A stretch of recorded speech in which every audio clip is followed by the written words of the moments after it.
Voilà, donc je vous propose de reprendre. Et donc, comme je vous avais expliqué, donc avec Gaussou et Mamadou, on a fait un premier travail qui n'est clairement pas exhaustif de mapping des différents bailleurs, enseignement supérieur, recherche et, et innovation, on va dire, en Afrique de l'Ouest. Et je vais vous présenter voilà, ce qu'on a fait. Donc, on vous partagera... regardez le mail. Donc voilà, on vous partagera ce dossier, ce fichier-là, qui est un fichier Excel.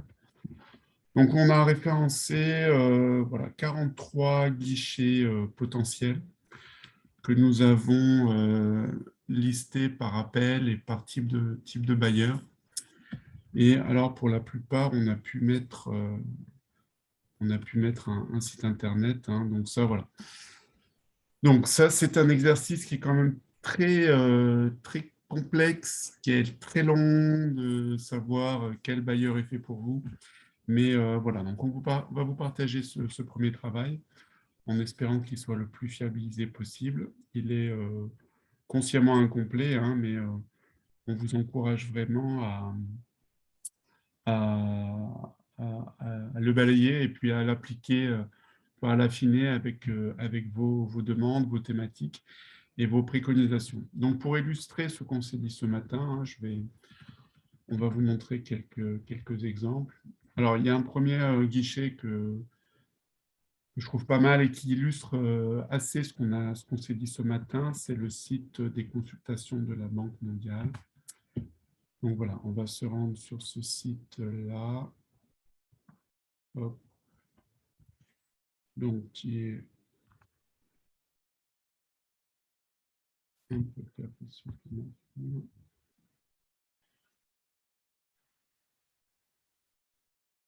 Donc voilà, qui est le site de la consultation de la Banque mondiale. Donc, la Banque mondiale, c'est bon, vous voyez mon écran là, sur le web portal Banque mondiale.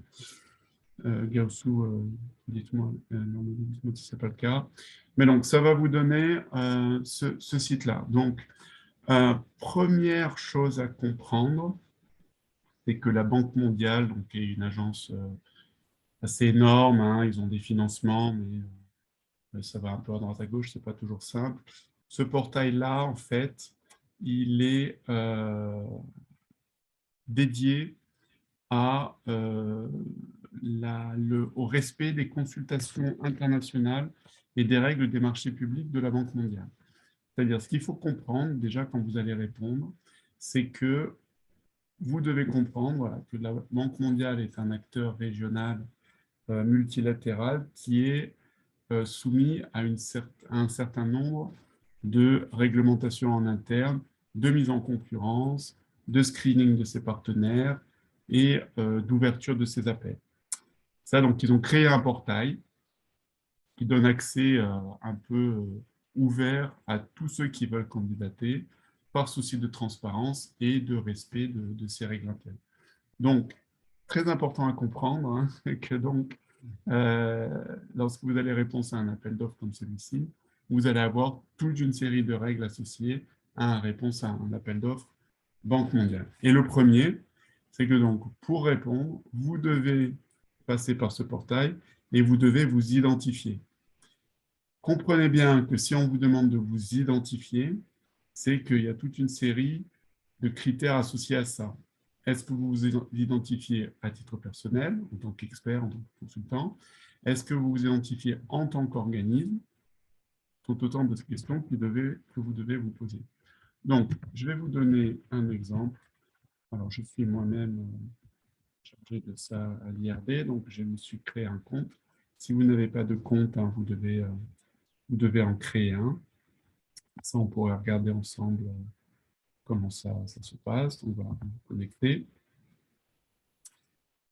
Et là, vous allez être redirigé sur l'ensemble des appels d'offres en cours par la Banque mondiale. Vous cliquez sur Business Opportunities et vous allez tomber là-dessus. qui sont des appels actuellement ouverts. Donc là, ici, vous avez la date de début, la date de fin, language of notice, machin. Donc là, par exemple, on va regarder des appels qui sont ouverts récemment. Donc vous avez, voilà, deadline, c'est le 14 juillet, par exemple, ici. Et ben, qu'est-ce qu'on peut faire? On peut en regarder un. Donc là, vous cliquez dessus. Et vous allez avoir Request for Expression of Interest. Vous allez avoir un numéro, le nom de l'appel, la date de publication et la date de fin. Vous allez avoir les pays éligibles, Sénégal, Nigeria, Égypte. Funding source, très important. Donc là, ici, vous voyez que ce sont des fonds qui sont générés directement par la Banque mondiale. Des fois, ce n'est pas le cas. La Banque mondiale va parfois gérer d'autres financements. Et ça, là-dessus, je vous encourage vraiment à identifier si là, par exemple, la Banque mondiale va gérer ses propres financements ou si elle va gérer des financements tierces. Elle peut parfois gérer des appels européens, des appels de la Banque américaine de développement, africaine de développement, des fois gérer des appels pour des pays. Donc ça, c'est vraiment très important de comprendre ces critères-là parce que ça va avoir un impact direct sur qui va décider une finale et quels seront les critères d'évaluation. Donc là, vous allez dans l'assignment description, vous avez voilà, selection for consultancy by the World Bank Group. Voilà, donc là, on est dans une expression of interest. Hein. Donc on peut se dire que vous êtes dans une première phase de réponse à un appel d'offres. Voilà, le nom, encore une fois. Et là, vous allez commencer à voir la description. Donc là, vous voyez, il demande à avoir un consultant ou de l'appui dans l'étude de marché en Égypte, Nigeria, Sénégal pour la mise en place d'entreprises créatives hein, dans ces trois pays. Là, très important, vous allez avoir la liste des critères d'éligibilité.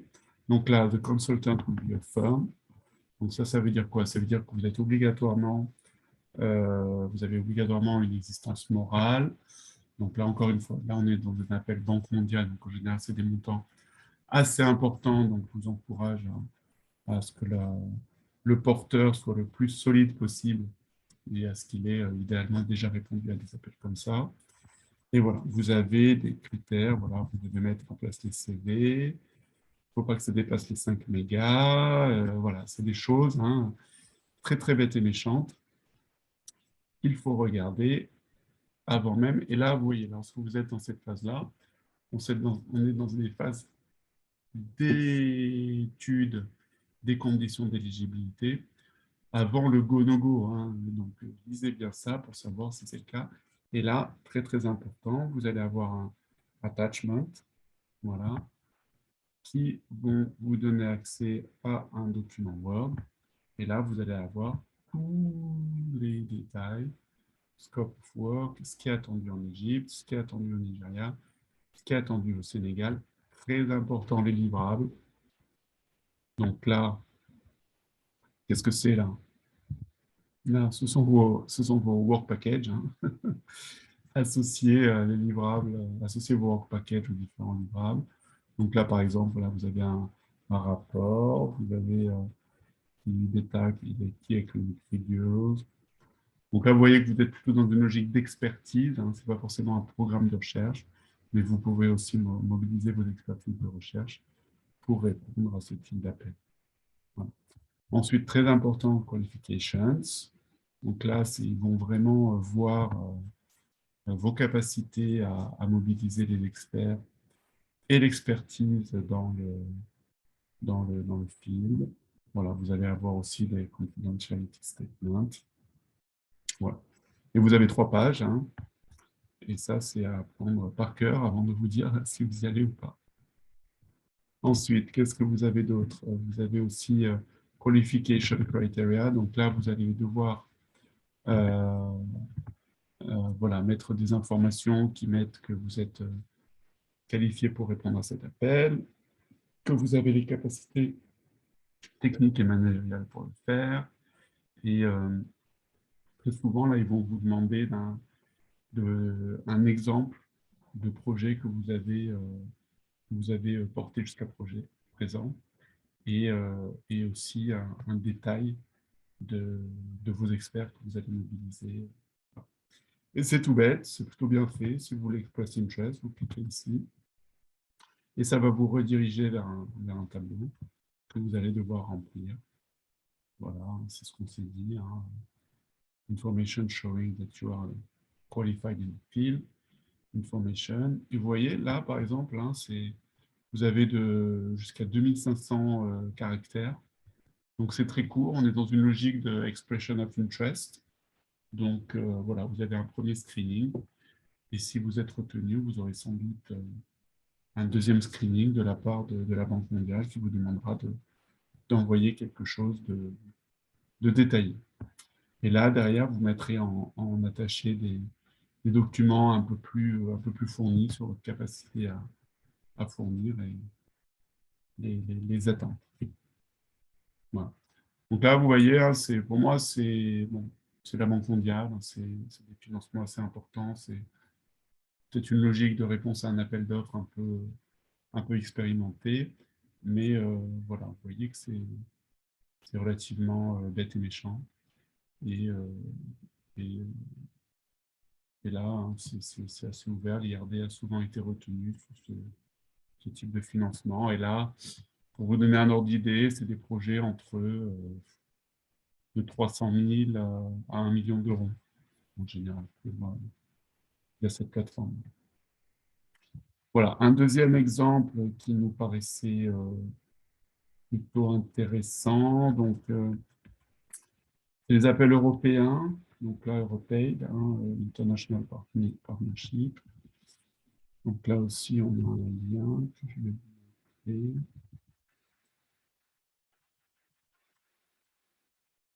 Hop,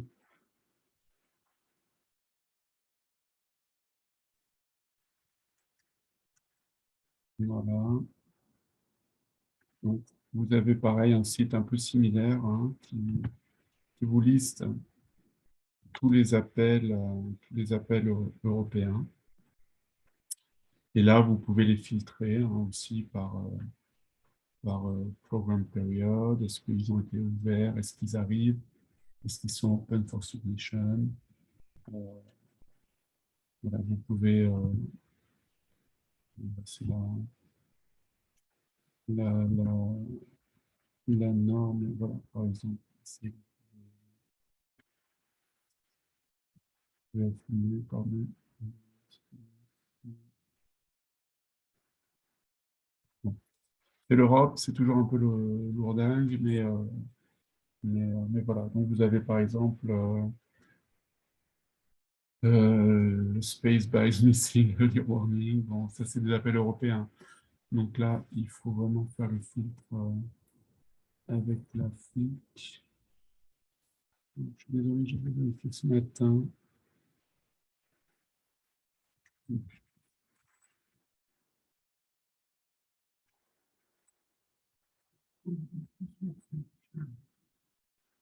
Voilà, mais bon, on va prendre un exemple. Bon, celui-là, c'était utile. Et là, c'est pareil. Vous voyez, vous avez un login en haut à droite, Register. Et là, c'est pareil, il faut vous enregistrer. Et là, voilà, vous avez l'appel. Et vous avez toute une mécanique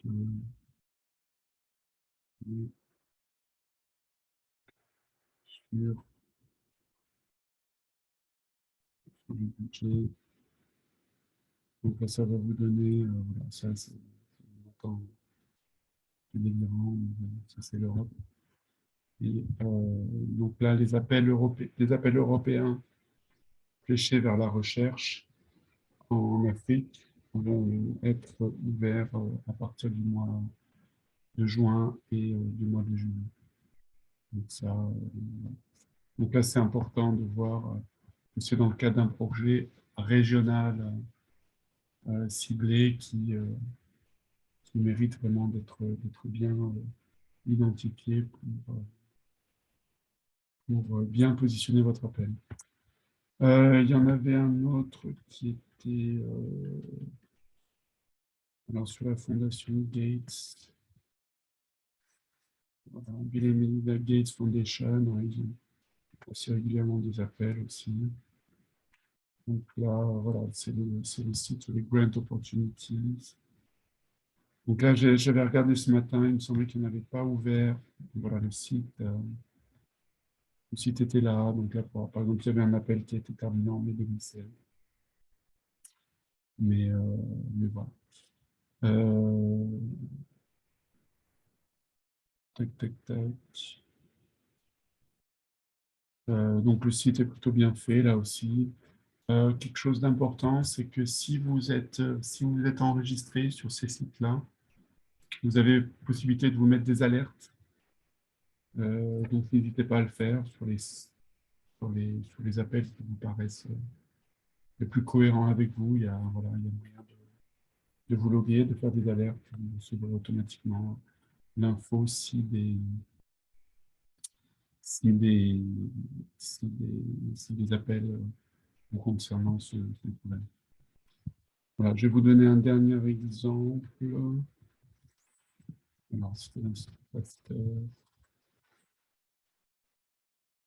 Voilà, l'Institut Pasteur met régulièrement en place des appels ouverts sur la recherche.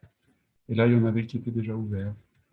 Donc, il faut voir s'il n'y a pas des choses qui vous intéressent pour la santé. Voilà, c'est Call for Workshop Training Visiting Scientists, hein, Institut Convergence. Donc, ça peut y avoir des opportunités de mobilité pour des jeunes chercheurs africains notamment. Hein. Voilà, donc ça, c'est Workshop Training Expense jusqu'à 5 000 €. Et voilà. Là, il faut être partenaire du programme Inception. Et voilà. Et là, si vous êtes intéressé, vous avez la note de votre registre. Donc là, encore une fois, hein, si vous avez bien identifié vos bailleurs qui vous intéressent, je vous encourage vraiment à les rencontrer en amont, en partenariat avec vos services dédiés, si vous en avez. Donc, si vous avez des services qui s'occupent de la réponse à appel d'offres, allez les rencontrer. Si vous avez des services en charge des partenariats, faites-le aussi. Voilà. Donc, on a identifié des partenaires, voilà, Onusien, l'UNICEF, l'UNESCO, le PAM. Il peut y avoir des opportunités là-bas. Il y a aussi l'OMS, CDC. Vous avez le United Nations Global Marketplace aussi, qui est un site dans lequel vous avez tous les appels d'agences de nations. Voilà. Encore une fois, hein, c'est pas un listing exhaustif, mais il est censé vous mettre le pied à l'étrier pour faire votre propre réseau de bailleurs. Voilà, voilà. Ben, écoutez, je vous propose d'avoir quelques questions. Et puis cela conclura nos deux premiers modules de notre formation. Mamadou, est-ce qu'il y a des questions? Oui, attends, je vais faire le parcours des questions pour revenir une seconde.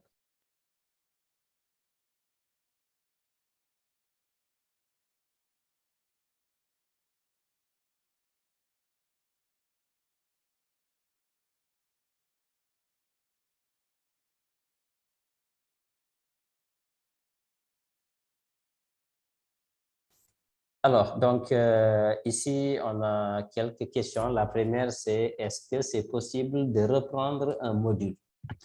Deuxième question, c'est comment quantifier le personnel month dans le cadre des projets comme ceux de l'Union européenne? Alors, oui, alors, donc, comme je disais, hein, toutes les formations, tous les modules numériques hein, qu'on dispense là, donc, on a une première vague en français, on en aura une suivante en anglais, donc tous les modules seront à votre disposition sur la chaîne YouTube programme Ace Partner. On vous enverra le lien dès qu'elles seront toutes postées. Donc là, voilà, n'hésitez pas à les suivre en ligne, hein, vous aurez complètement la main pour ça. Et si vous répondez voilà, vous pouvez suivre un module en ligne et puis si vous répondez au questionnaire que vous enverra Mamadou, vous pourrez quand même bénéficier du certificat. Ensuite, sur le performance dans le cadre des projets de l'Union européenne, alors ça, c'est très cadré. Comme vous expliquez, Gaussou, tout à l'heure, ça a trait à... Donc, c'est ce qu'on appelle des feuilles de temps.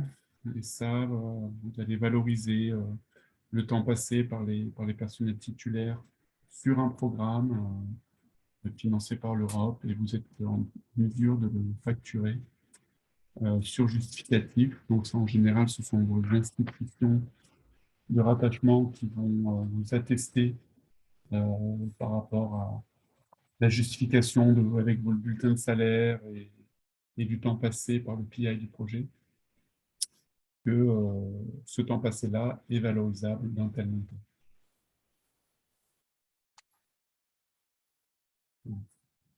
Oui, on a une autre question, c'est est-ce qu'il faut être un thésard pour impérativement répondre à un appel d'offres? Est-ce qu'il faut avoir une thèse? Alors, non, hein, mais tout dépend de l'appel. Si c'est un appel à recherche, si vous n'avez pas de thèse, je ne pense pas que vous pourriez être PI. C'est trop compétitif, voilà, il y a une forte demande, je pense. Par contre, voilà, vous avez quand même un niveau, vous avez un niveau ingénieur et que vous êtes capable d'apporter à un consortium ou à un work package, n'hésitez pas. Voilà. Moi, personnellement, je n'ai pas de thèse. J'ai participé à des réponses à des appels d'offres en tant qu'ingénieur projet.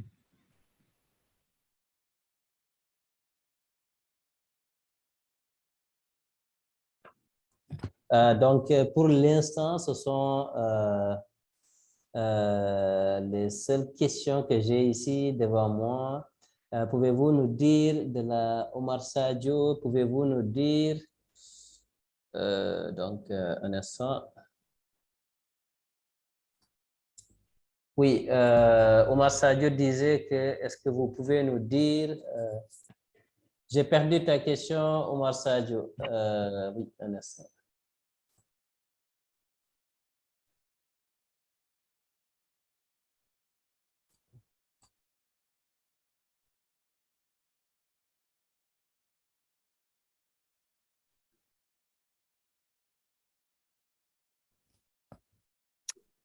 Alors, juste Mamadou, en attendant que tu retrouves la question, il y avait une question de Seydou Benjamin Sondi qui me paraissait intéressante. Hein. C'est que, donc, merci. Nous avons l'habitude de candidater au projet de recherche sans associer les financiers. Et après, à la mise en œuvre, on est bloqué. Donc, quel conseil donneriez-vous? Alors ça, en général, hein, si c'est bloqué, c'est qu'il y a une raison euh, administrativo-financière. Et ça, c'est bête et méchant, hein. Si vous n'avez pas respecté une règle du bailleur, le bailleur est en droit de vous demander, de vous bloquer le projet déjà.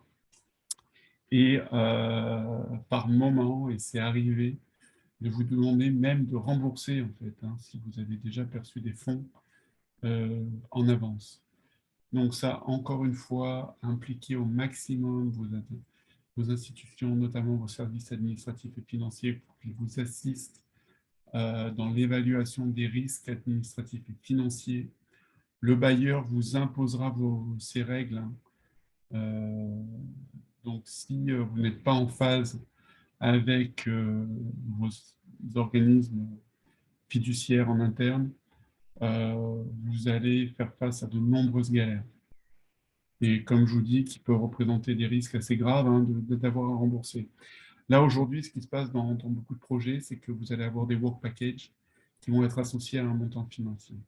Si ce work package, si le bailleur évalue que ce work package n'est pas livré, il est en droit, et il le fera de plus en plus régulièrement, de demander à ce que vous remboursiez. Voilà, bêtement et méchamment. Hein. Et ça, voilà, vous n'aurez À partir du moment où vous aurez accepté, dans le cadre de la phase de réponse d'appel, à respecter ces engagements, si vous ne le faites pas, vous serez pénalisé. Donc, il y a quelques exemples, hein. Si vous avez, par exemple, dans un consortium, un porteur de Work Package qui ne répond plus, ou qui se désiste, ou voilà, qui ne respecte pas les engagements, si vous ne respectez pas, par exemple, les conditions de passation de marché public, ça c'est aussi un exemple assez récurrent. Si vous ne justifiez pas de vos dépenses, voilà, si vous n'êtes pas en mesure de présenter vos justificatifs, c'est parfois un enjeu en Afrique, hein, de présenter certains justificatifs de dépenses. Ça peut être éliminatoire. Donc encore une fois, hein, c'est un métier, impliquer au maximum les collègues et anticiper au maximum les risques. Mamadou, je ne sais pas si tu avais retrouvé la question. Oui, lui, il disait que sa question a été déjà répondue. Par contre, j'ai deux autres questions. Logo Adama Kone qui disait, en fait, qui demande est-ce qu'on peut lui suggérer des bailleurs qui privilégient les projets de sensibilisation en santé? Une autre question de Prosper Caboret, c'est lui, il voudrait savoir s'il y a des opportunités d'offres de financement de recherche dans le domaine de l'économie du sport. Alors, oui. Alors, donc, sur la sensibilisation à la santé, donc ça, donc, voilà, on vous enverra le listing et il y a beaucoup de guichets santé qui nous ont notamment été remontés par Mamadou. Donc ça, je pense qu'on pourrait vous flécher, hein, à affiner, hein, par rapport aux attentes réelles et aux zones géographiques. Et ensuite, sur l'économie du sport, alors je sais que l'AFD est pas mal intéressé par ces questions-là. Donc ça, encore une fois, par rapport aux zones géographiques qui vous intéressent et, au scope, je vous encourage d'aller rencontrer l'AFD dans votre pays.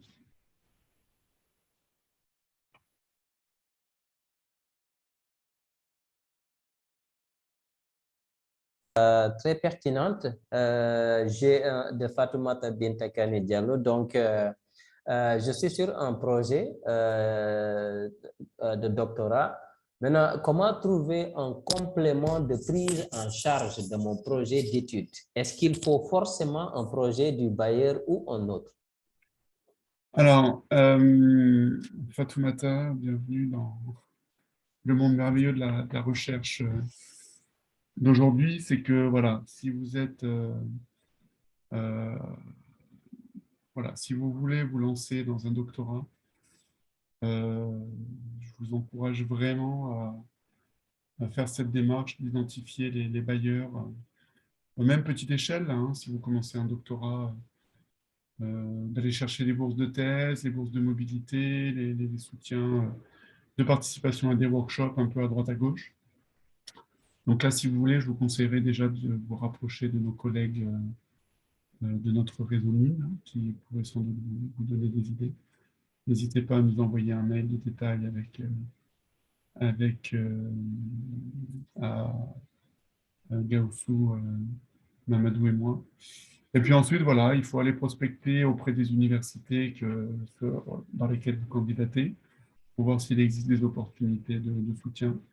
Rapprochez-vous, suivant les pays, des ambassades de France ou autres, l'AUF, qui propose parfois des bourses dans ce sens-là. Voilà, donc allez prospecter un peu à droite à gauche, pitcher votre programme de thèse. Et sur la partie minière, n'hésitez pas à aller rencontrer des, euh, des acteurs privés qui pourraient potentiellement vous soutenir autour d'un sujet commun. Et, euh, et voilà, plus vous êtes financé tôt dans votre travaux de thèse, mieux ce sera.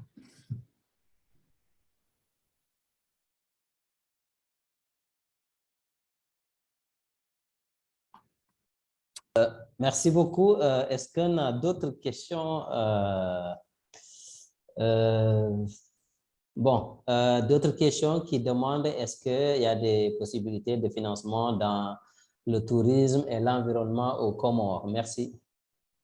Ensuite, la deuxième question, c'est que faire lorsque les bailleurs demandent les résultats du projet et que nous, scientifiques, nous estimons qu'il faut les publier en article d'abord pour leur... Excellente question, parce C'est que une ça, excellente question. docteur Ake, vous avez tout à fait raison. Merci, D'accord, Grégory. c'est une bonne question. Alors, on abordera ce thème plus tard dans la formation sur la propriété intellectuelle. Donc là, pour répondre à Ousmane, alors pas à ma connaissance. Donc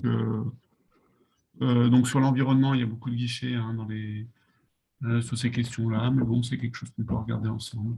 Envoyez-nous un mail pour cadrer un petit peu plus la demande, et puis on peut vous conseiller quelques guichets.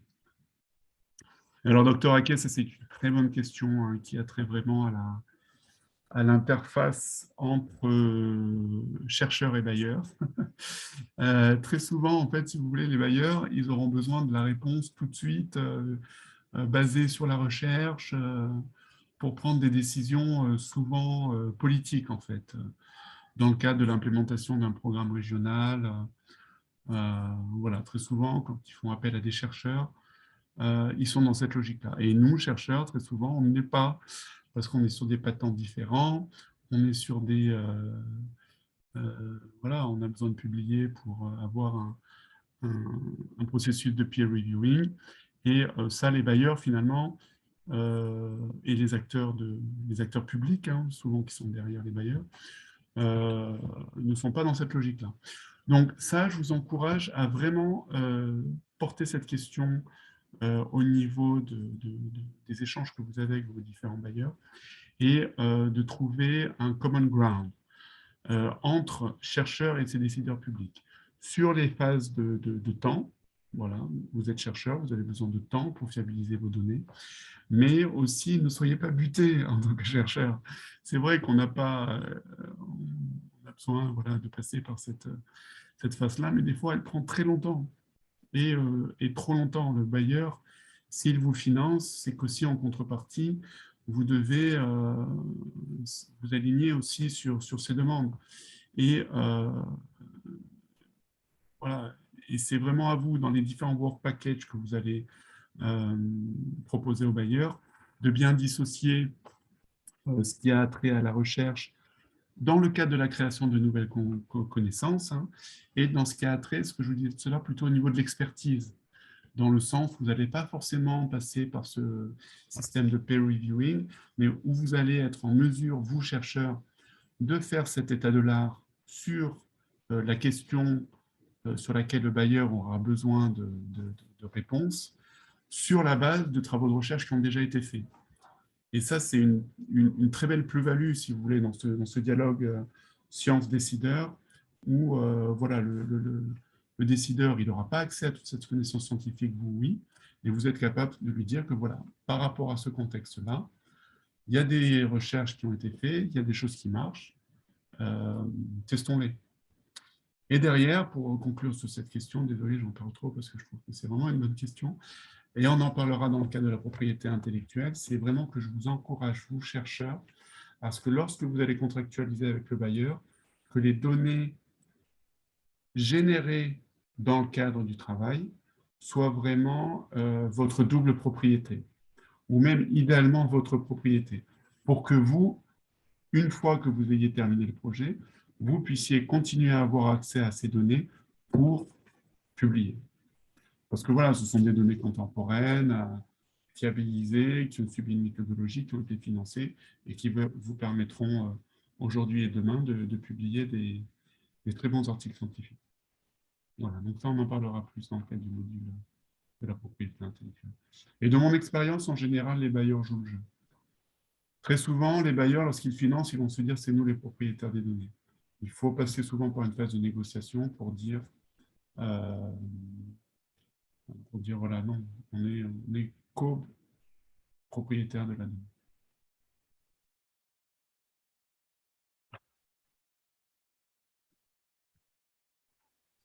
Alors, donc, j'ai une question très pertinente d'un des étudiants. Donc, il dit que on a un projet qui est financé par deux bailleurs. Est-ce qu'il faut obligatoirement abandonner l'un des bailleurs pour éviter des conflits d'intérêts? Alors ça aussi, c'est une très bonne question, hein. Alors, alors, c'est une très bonne question, mais voilà, il faut vraiment regarder au cas par cas. Déjà, le premier conseil que je peux vous donner, c'est de jouer la transparence. C'est d'être très clair avec vos bailleurs, de dire, voilà, on a un projet qui est potentiellement similaire. Euh, Est-ce que ça vous pose problème? Deuxièmement, par exemple, et on a eu le cas, nous, très récemment, sur notre réseau santé, où on a eu plusieurs projets financés sur le Covid-19. Et ça, voilà, si vous voulez, on a eu plusieurs bailleurs qui ont financé des actions potentiellement similaires sur une thématique identique, mais c'était à nous, organismes de recherche et porteurs de projets financés, de trouver une complémentarité entre les projets. Donc, jouons la transparence, mettons bien en avant ce côté complémentaire, et si vous êtes capable de générer des données sur plusieurs projets, on a cette complémentarité. Donc, voilà, je vous parle du Covid, je vous parle aussi par exemple du changement climatique. Il y a énormément de financements qui tombent aujourd'hui sur cette thématique-là. Voilà, même si on est sur le même potentiellement objet de recherche, tant mieux. Maintenant, voilà, enfin, c'est vraiment à nous, chercheurs et experts, de diversifier nos sources de financement et qu'elles soient le plus complémentaires possible pour éviter ces conflits d'intérêts. Oui, par rapport à cela, je voudrais ajouter que vous pouvez avoir deux bailleurs, voire plusieurs bailleurs sur un même projet. Par contre, ils ne traitent pas forcément de la même thématique. Parce que si votre projet couvre plusieurs aspects de recherche et que, par exemple, vous travaillez dans un consortium, c'est-à-dire en collaboration avec d'autres laboratoires, vous pouvez affecter un bailleur par thématique de recherche. Il n'y a aucun souci par rapport à ça et il n'y aura pas du tout de conflit d'intérêt. Voilà. Merci. On va passer à d'autres questions. Si Grégory, ça peut être bien. Ouais, écoute, on va prendre les dernières questions et puis on va conclure. OK, parfait. Donc,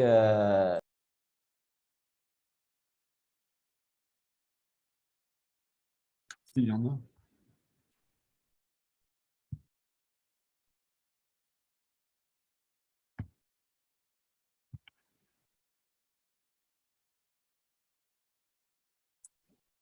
Alors, il me semble qu'il y en avait une sur, oui, oui, il y a basée un sur étudiant l'anglais. qui nous... Oui, sur l'anglais, exactement. Donc, l'anglais est la langue des bailleurs. Y a-t-il pas un obstacle pour les candidats francophones?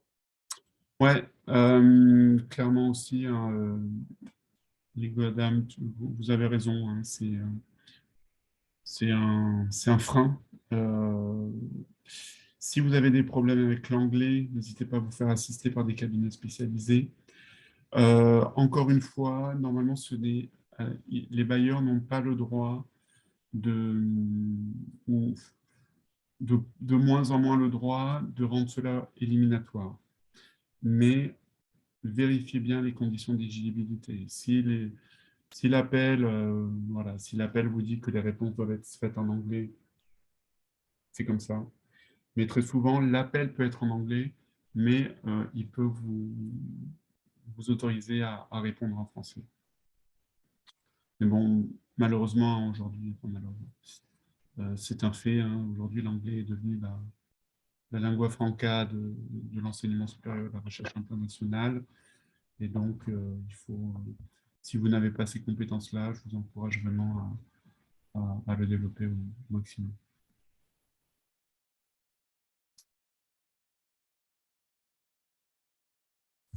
Donc, on a d'autres questions relatives un peu oui, à la recherche des bailleurs. Quels sont les bailleurs potentiels dans le domaine de la recherche en chirurgie dentaire? L'autre question, c'est de savoir, je voudrais savoir si je peux avoir des projets post-doc en mobilité. Oui. Alors, chirurgie dentaire, alors pas à ma connaissance, mais voilà, on peut regarder, hein, peut-être tu as des idées. Voilà, voir par pays. Et donc là, ça serait plutôt dans une logique de recherche clinique, hein. Il y a des appels européens, des CTP qui sont spécifiquement dédiés à ça. Et alors, donc, il y a beaucoup de bourses de mobilité, hein. Donc ça, postdoc mobilité, voilà, il faut aller chercher. Donc je sais que l'AUF, les ambassades, beaucoup d'organismes de recherche organisent ça, l'IRD aussi, il y en a beaucoup. Donc créez-vous votre listing d'organismes vers lesquels vous souhaiteriez faire des postdocs et des mobilités, et adoptez cette double approche, push et pull. Voilà. Push, si vous arrivez à faire une veille auprès des appels ouverts chez eux, et pull, allez les rencontrer. Voilà. Créez-vous votre réseau comme ça. Et n'hésitez pas à faire connaître auprès de ces acteurs-là. On va prendre deux dernières questions et puis, et puis, euh, et puis on Ok, fait ça. juste... alors, là, c'est Fatoumata Kani qui voudrait échanger avec l'équipe Grégory et Mamadou. Est-ce qu'elle peut avoir les contacts? Alors, d'autres questions, c'est, je voulais savoir les conditions et les genres de projets que vous... un instant, je reprends la question. Voilà. Donc, je voulais savoir les conditions et les genres de projets que vous allez financer. L'autre, c'est quels sont les bailleurs potentiels dans le domaine de breeding et selection. C'est-à-dire, breeding, c'est l'élevage et la sélection, je ne sais pas exactement, est-ce que la sélection dans l'élevage ou exactement? Vous pouvez préciser votre question. Oui, donc ce sont les deux questions qu'on a ici pour l'instant.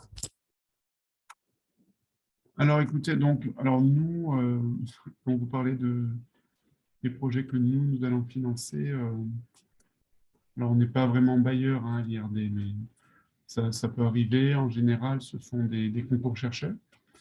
Il y a des appels aussi de mobilité nationaux et internationaux.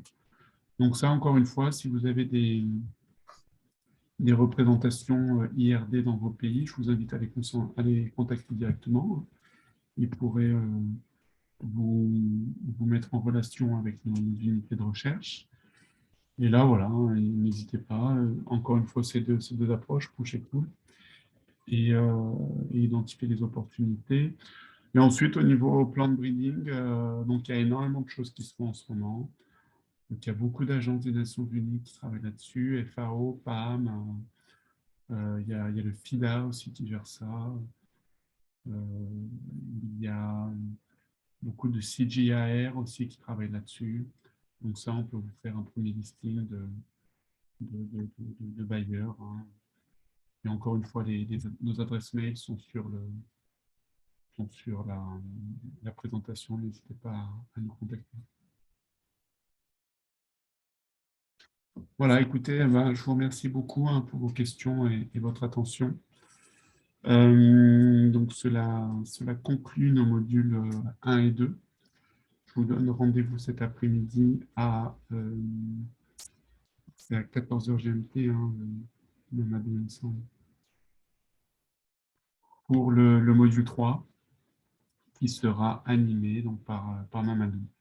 Tout à fait. Donc, je vous donne rendez-vous à 14 h exactement sur le prochain module. Donc, voilà, restez connectés. Merci. Voilà, sur comment ancrer un projet de recherche dans son environnement. Exactement. Voilà. Merci à toutes et tous. À bientôt.